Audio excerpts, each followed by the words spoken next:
friends, welcome back to Vijis School Cooking. எல்லாரும் எப்படி இருக்கீங்க? சேஃபாக இருக்கீங்களா? இன்றைக்கி நம்ம சேனலில் இந்த சம்மர் சீசனுக்கு ஏற்ற மாதிரி ஒரு டேஸ்டான ரொம்ப சில்லுன்னு குளுன்னு ஒரு பனானா ஸ்மூத்தி செய்ய போகிறோம். ரொம்பவே டிஃப்ரெண்ட்டான மெத்தடில் செய்ய போகிறோம். ஸோ வீடியோ ஸ்கிப் பண்ணால் முழுதுமாக பாருங்கள். பிடிச்சிருந்தா சப்ஸ்கிரைப் பண்ணுங்கள். இப்போ வாங்க வீடியோக்குள்ளே போகலாம். நான் ஒரு கிளாஸ் பவுல் எடுத்திருக்கேன். நீங்கள் எந்த கிளாஸோ ஒரு கப்போ எது வேணாலும் எடுத்துக்கோங்க. அதில் ஒரு ஸ்பூன் அளவுக்கு காஃபி பவுடர் சேர்த்துக்கோங்க. இன்ஸ்டன்ட் காஃபி பவுடர் எது இருந்தாலும் ஒரு ஸ்பூன் அளவுக்கு சேர்த்துக்கோங்க. நான் ப்ரூ எடுத்திருக்கேன். ப்ரூ மட்டும்தான் சேர்க்கணும் அப்படின்னு இல்லை. நீங்கள் இன்ஸ்டன்ட் காஃபி பவுடர் எதுவாக இருந்தாலும் நெஸ்கஃபி அது மாதிரி எந்த காஃபி பவுடராக இருந்தாலும் சேர்த்துக்கலாம். இப்போ இது கூட ஒரு அரை கப் அளவுக்கு தண்ணி நார்மல் வாட்டர் தான் சேர்த்துட்டு நல்லா ஒரு ஸ்பூன் வச்சு மிக்ஸ் பண்ணிவிட்டு இதை ஒரு ஓரமாக எடுத்து வச்சுருங்க. இதை நாம் அப்புறம் தான் யூஸ் பண்ண போகிறோம். இப்போது நாம் ஸ்மூத்தி எப்படி செய்யலான்னு பார்க்கலாம்.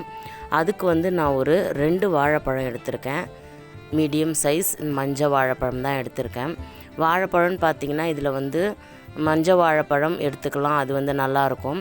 எனி டைப் ஆஃப் வாழைப்பழம் நீங்கள் எடுத்துக்கலாம், நல்லா தான் இருக்கும். ஆனால் சைஸுக்கு ஏற்ற மாதிரி நீங்கள் அளவாக எடுத்துக்கோங்க. இப்போது இந்த வாழைப்பழத்தை நான் கட் பண்ணிவிட்டு ஒரு மிக்ஸி ஜாரில் சேர்த்துக்கலாம். முதல்ல இதை கட் பண்ணிக்கலாம். இப்போ கட் பண்ணியாச்சு. இப்போ இதை ஒரு மிக்ஸி ஜாரில் சேர்த்துருங்க.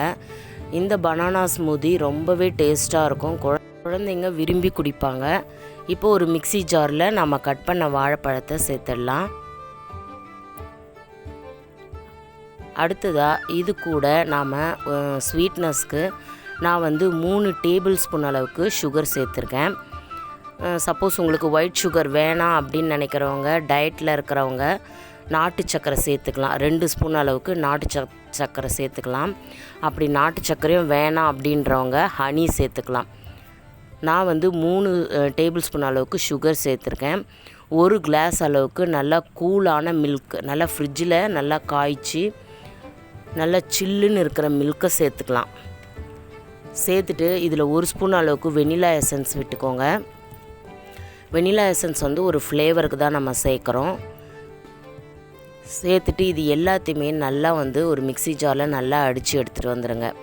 நான் இந்த கிளாஸில் தான் இன்றைக்கி இதை செய்ய போகிறேன். இப்போ இந்த கிளாஸில் ஒரு 3 க்யூப் அளவுக்கு ஐஸ் க்யூப் சேர்த்துக்கோங்க. கூடவே நாம் கலக்கி வச்சுருந்தோம் இல்லைங்களா அந்த காஃபி பவுடர், அதை கொஞ்சமாக சேர்த்துக்கலாம். நல்லா மிக்ஸ் பண்ணிவிட்டு சேர்த்துக்கோங்க. காஃபி பவுடர் அடியில் தங்கியிருக்கும்.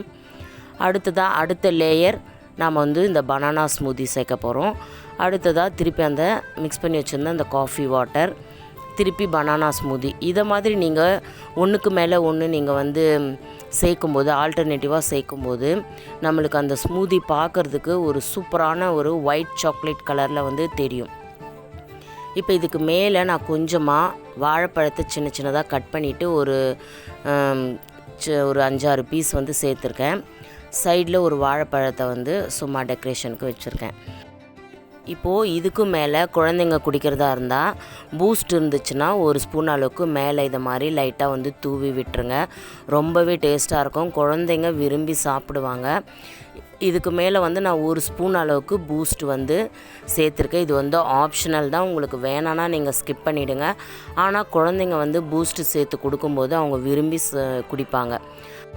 இப்போ இதுக்கு மேலே நாம் ஆல்ரெடி எடுத்து வச்சுருந்தோம் இல்லைங்களா அந்த காஃபி வாட்டர், அதை லைட்டாக மேலே நீங்கள் இது பண்ணலாம்.